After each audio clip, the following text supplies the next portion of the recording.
कभी कभार जंगली जानवरों की तासीर भी इंसानों में पाई जाती है। कोई इंसान बाज और गिद्ध की तासीर लिए होते हैं तो कोई बाघ, शेर, सियार और सांप की तासीर लिए हुए होते हैं। आज की हमारी कहानी भी एक ऐसे ही पुजारी की है जिसने जन्म तो आदमी के अंश और औरत की कोख से ही लिया था, पर उसमें असर था कोय और धतूरे का। बचपन से उसकी करतूतों से परेशान होकर उसके माता पिता ने उसे एक पुजारी की शरण में भेज दिया, यह सोचकर कि शायद वह सुधर जाएगा। परंतु धतूरे के बीज को कितना भी दूध से नहला दिया जाए, वह अपना असर नहीं छोड़ सकता और वर्षों का भजन सुनने के बाद भी कोया कोयल जैसी बोली नहीं बोल सकता था। वर्षों तक उस पुजारी ने तिलक लगाया, खूब पूजा पाठ किया, दुनिया भर के भजन गाए, खूब गांजा और चिलम फूकी, लंबी दाढ़ी और मूछें रखी। यह उसका अच्छा नसीब था कि उसे सीधी सादी पत्नी मिली। दान और चढ़ावे से आने वाले पैसों से उसकी गृहस्थी चलती भी ठीक ठाक ही थी। पर पुजारी के रूप में जानवर की तासीर लिए इंसान को गृहस्थी और स्त्री की क्या कदर हो सकती है। वह जब तब उस बेचारी पुजारिन की भी निर्दयता से पिटाई कर देता। शुरू में वह कभी कभार ही उसे पीटता, पर धीरे धीरे यह उसकी दिनचर्या का हिस्सा बन गया। बेचारी पुजारिन बस मार खाकर रह जाती। उसके इन लक्षणों के कारण लोगों ने भी मंदिर आना कम कर दिया और चढ़ावा भी कम आने लगा, जिससे उसकी दुर्दिन और बढ़ गई। एक दिन परेशान होकर मंदिर में रखी देवी की मूर्ति पर चिल्लाया, इतने बरसों से तेरी पूजा कर रहा हूँ, पर तूने आज तक मुझे दिया क्या है? अरे, जब तू अपने ही पुजारी को कुछ नहीं दे सकती तो इस दुनिया को भला क्या करेगी? आज ही तेरी इस मूर्ति को आग लगा दूंगा और साथ में मैं भी भस्म हो जाऊंगा। पुजारन बोली, तुम्हें कुछ हो तो गया तो मैं पीछे से क्या करूंगी? अच्छा, मुझे भी आग लगा दो। ठीक है, आज ही इस मंदिर को भी फूंक दूंगा और साथ ही हम दोनों भी जलकर मर जाएंगे। नहीं करनी ऐसी देवी की पूजा। इधर देवी माँ भी यह समझ गई कि यह पापी अब सच में ही मूर्ति भी तोड़ेगा और मंदिर को भी आग लगाएगा और खुद अपनी पत्नी के साथ जलकर भस्म भी होगा। अतः देवी माँ प्रकट हुई और बोल पड़ी, पुजारी, तूने बचपन से लेकर अब तक मेरी बहुत सेवा की है, चल मांग, क्या मांगता है? मैं तो तेरे सब्र की परीक्षा ले रही थी, लेकिन एक दुष्ट सियार से उम्मीद ही क्या की जा सकती थी। उसने देवी माँ के आभूषण देखे, सीधे वर मांग लिया, अपने सारे गहने उतार कर मुझे दे दो देवी माँ। देवी को उसकी तुच्छ सी सोच पर हंसी आ गई और बोली, मेरे यह गहने तुम लोगों के किस काम के बताओ? तुम्हारे छूते ही मिट्टी के हो जाएंगे। और कुछ मांग ली। वह दुष्ट भी बिगड़ कर बोला, जब देने का मन ही नहीं है तो फिर यह क्यों कहा कि जो चाहे मांग ले, मुझे तो यही चाहिए। देवी माँ मुस्कुराते हुए बोली, मैं तो माँ हूँ, इस पूरे संसार की माँ। माँ के लिए तो सब बच्चे एक बराबर हैं, क्या पूत और क्या कपूत। चल, आज तुझे ऐसा वर देती हूँ जो किसी ने न दिया। तू अपने साथ साथ औरों का भी भला करेगा, औरों का भी भला। मुझे नहीं करना किसी का भी भला, देना है तो मुझे अकेले को वरदान दे। तू अकेला नहीं है जिसने मेरी पूजा की है। इतने सालों से लोग इस मंदिर पर आकर दर्शन करते थे और चढ़ावा देते थे। उन्हीं चढ़ावों से तेरा घर चला है, तो क्या आज मेरा कर्तव्य नहीं है कि इन सब का भला करूं, जिनकी वजह से तू इतने सालों तक जीता रहा है? चल, तुझे वरदान देती हूँ कि जिस पल तू जिस चीज़ की भी कामना करेगा वही तुझे प्रत्यक्ष मिल जाएगी, लेकिन उसी क्षण 100 कोस तक के हर व्यक्ति को उसका दोगुना मिल जाएगा। ऐसा कहकर वह देवी वहां से अंतर्ध्यान हो गई। वह मंदिर से लौटा तो बहुत खुश था कि चलो, इतने वर्षों के बाद ही सही देवी ने एक वर तो दिया, किंतु मन में एक दुख भी था कि जो कुछ भी वह मांगेगा, जो कुछ भी खुशी उसे मिलेगी, उससे दुगनी दुनिया भर में बटेगी। लंबे लंबे डग भरता हुआ वह घर पहुंच गया और जाकर अपनी घरवाली को सारी बात बताई। घरवाली बहुत खुश हुई, पर उसने उसे भी टोका, अरे बेवकूफ़ औरत, यह वरदान नहीं, यह तो शाप से भी बदतर है। जितना अपने लिए मांगेंगे उससे दोगुना दुनिया को मिलेगा। पर औरत समझदार थी, अरे तो दूसरों की खुशी से हमें क्या? इतने साल गरीबी में जीने के बाद कुछ खुशी मिल रही है, अपनी मनचाही चीज़ हमको मिल रही है, तो इसमें दुख किस बात का? फिर उस पुजारी को ध्यान आया कि एक बार वरदान को आजमा तो लूं कि सच में कुछ वरदान दिया है या देवी ने धोखा दे दिया। उसने अपनी टूटी चिलम, फटी चप्पल और फटे साफे की जगह नई चिलम, नए जूते और नए साफे मांगे और क्षण भर वही चमत्कार हो गया। तीनों चीजें नई आ गई। दोनों भौचक्के होकर देखने लगे। पुजारिन तो बहुत खुश हुई, पर पुजारी को जितनी खुशी हुई उससे ज्यादा यह सोचकर सर धुन लिया कि 100 कोस की दूरी तक सबके पास 2 नए जूते, 2 चिलम और 2 साफे आ गए होंगे। अब क्या करूं? कैसे इस वरदान का इस्तेमाल करूं कि इसका सारा फायदा सिर्फ मुझे ही मिले? किंतु तुरंत ही मन में शंका उत्पन्न हुई। अरे, कहीं यह वरदान केवल एक बार मांगने के लिए तो नहीं था? अगर ऐसा हो गया तो गजब हो जाएगा। इस वरदान की आजमाइश के लिए दोबारा कुछ मांग कर देखना पड़ेगा। पर बेचारा मांगे तो क्या मांगे? पूरी जिंदगी अभाव में कटी है। कभी कभी तो दाने दाने तक को मोहताज हुए हैं। अब जब सब कुछ मांग लेने की संभावना खुली है तो दिमाग भी काम नहीं कर रहा कि क्या मांगे।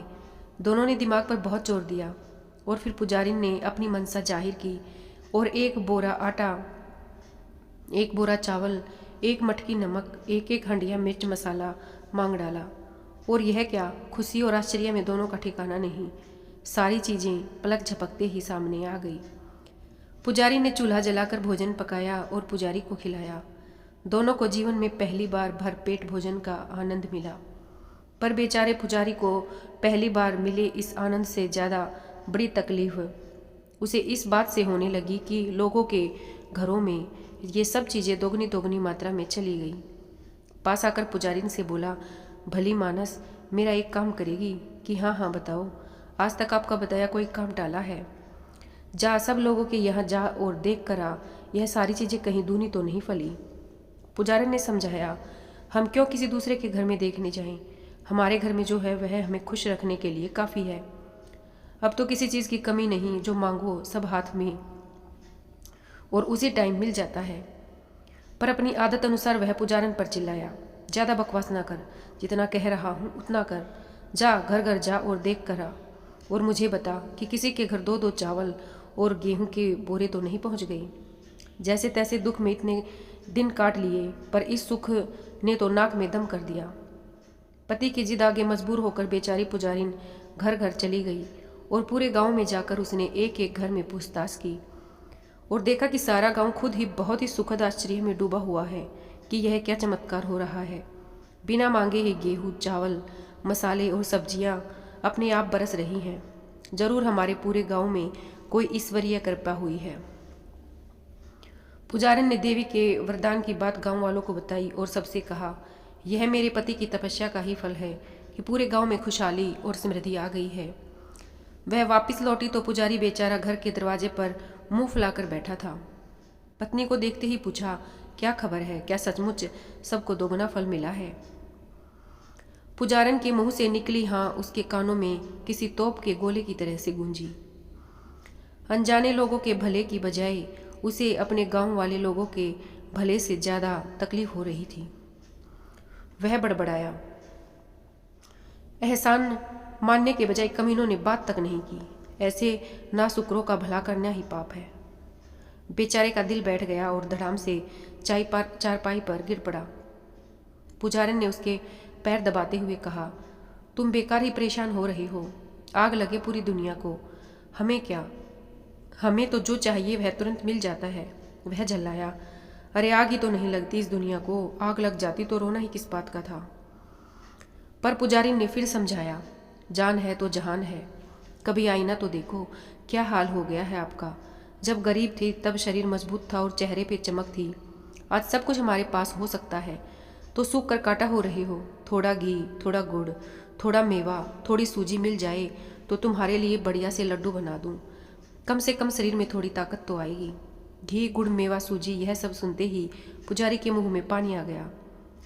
वह सोचने लगा कि सही कहती है यह, ताकत के लड्डू खाऊंगा तो ही तो इस दुनिया वालों से निपट पाऊंगा।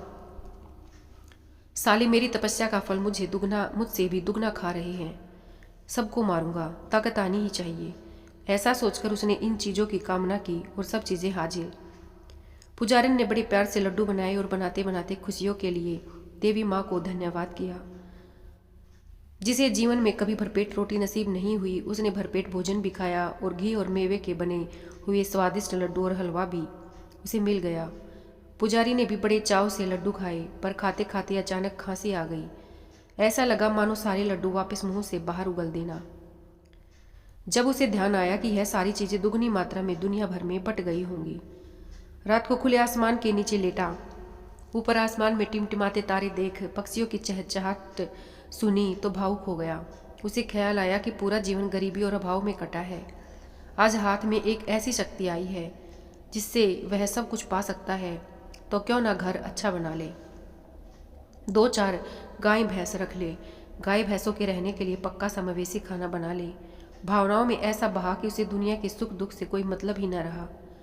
अपनी पत्नी के सामने अपनी इच्छा व्यक्त की। पति ने खुशी में हामी जताई, लेकिन विचार कुछ और गहरा हुआ।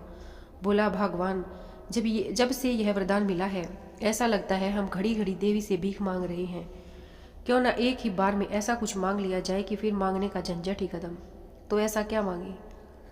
बचपन में दादी नानी की कहानियों में सोने के महलों के बहुत किस्से सुने हैं। क्यों ना देवी से इस बार सोने के बर्तनों से भरा हुआ सोने का महल ही मांग ले। पत्नी की आंखें भी आशा के मोतियों से चमक उठी। बोली, ठीक है, मांग लो। और पुजारी ने हाथ जोड़कर आंखें बंद कर देवी माँ का आह्वान किया। हे मातेश्वरी, अपने नाम के हिसाब से अगर मुझे कुछ देना ही है तो एक सोने का महल दे दे। उस महल में सारे बर्तन भांडे भी सोने के हों, सारा साजो सामान भी सोने का हो। इतना कहना था कि उसके जीवन ही फिर गया। वह एक छोटी सी झोपड़ी में नहीं बल्कि एक आलीशान महल में रह रहा था। उसकी चारपाई जमीन से 4 हाथ और ऊपर उठ गई और अब वह सोने के पलंग पर लेटा था। उसकी घरवाली के हाथ में जो भोजन का थाल था वह सोने का था। उसमें जो कटोरियाँ और चम्मच थी वह सोने की थी। मारे खुशी के उसने जीवन में पहली बार सोने के कुल्हड़ में दम भर कर चिलम फूकी। पर हाय रे मनुष्य का स्वभाव! अब उसका मन दुखी हो उठा कि बुढ़ापा आ चुका है, जीवन अपने अंतिम पड़ाव पर है। काश यह सब पहले 20 साल पहले मिल गया होता तो जवानी में ही यह सब भोग लेते। खैर कोई बात नहीं, देर आई दुरुस्त आई। उसने देवी माँ से दोनों के लिए जवानी मांगी और पलक झपकते ही दोनों जवान हो गए। दोनों खुशी में नाच उठे। जो लीला सपने में भी संभव नहीं थी वह प्रत्यक्ष उनके साथ घटित हो रही थी। खुशी और जश्न में पता ही नहीं चला कि रात कब बीत गई। भोर हुई। वह उठा और बोला, चल जरा ऊपर छत पर चलकर देखते हैं आज सूरज कैसा निकल रहा है। हमारा महल ज़्यादा चमक रहा है या सूरज ज़्यादा चमक रहा है? और ऐसा कहकर वह सोने की चप्पल पहनकर सोने की सीढ़ियाँ चढ़ता हुआ ऊपर छत पर जा पहुंचा। और छत पर पहुंचते ही सोने की चमक से मानो उसकी आंखें ही चौंधियाने लगी। चारों ओर सोने की महल ही महल। देवी के वरदान से की शर्त याद आ गई। उसका कलेजा मुंह को आ गया। 100 कोस दूर तक सबके पास 2-2 सोने के महल और मेरे पास सिर्फ एक, और वह भी मेरी ही बदौलत। अपने दुख के दिन तो जैसे तैसे काट लिए, पर अपनी वजह से दूसरों को मिला सुख वह कैसे बर्दाश्त कर पाता? इससे बड़ा दुख और क्या होगा? वह क्रोध के मारे जल उठा। उसके अंतर्मन में बाघ, सियार, लोमड़ी, भेड़िए, कोए और सांप की तासीर सुलग उठी। पागल कुत्ते की तरह इधर उधर चक्कर लगाते हुए जोर से चिल्लाया, मेरी एक आंख फूटे, मेरा एक कान कटे, मेरे घर के सामने 100 फीट गहरा कुआं खुदे। और उसकी बात पूरी होते ही उसकी पत्नी का चित्कार उसके कान में पड़ा, भगवान, यह क्या हो गया? सोने का महल कहाँ गया? क्या सूरज उगते ही डूब गया? मुझे कुछ दिखाई नहीं दे रहा। अपनी पत्नी की चीख का मर्म वह समझ गया।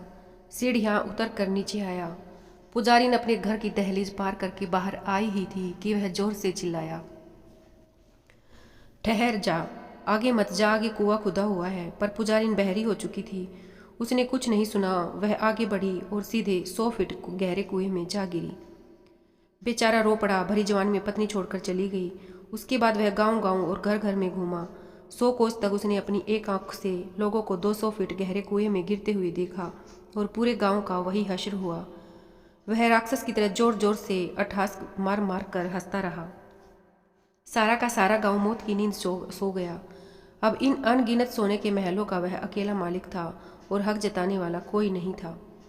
वह नित नए महलों में दिन रात गुजारता। बहुत खुश था कि अब किसी को दुगना वरदान नहीं मिलेगा, नहीं फलेगा। उसकी कुटिलता के आगे देवी का वरदान भी हार गया।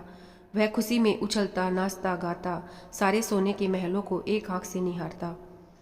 पर उसकी खुशी देखने वाला कोई जीवित बचा ही न था। अब अपनी खुशी दिखाई भी तो किसी दिखाई। वह खुश होकर भी अब दुखी था, इतना दुखी कि ना तो किसी को अपना सुख बता सकता था और ना ही किसी को अपना दुख बता सकता था। धन्यवाद।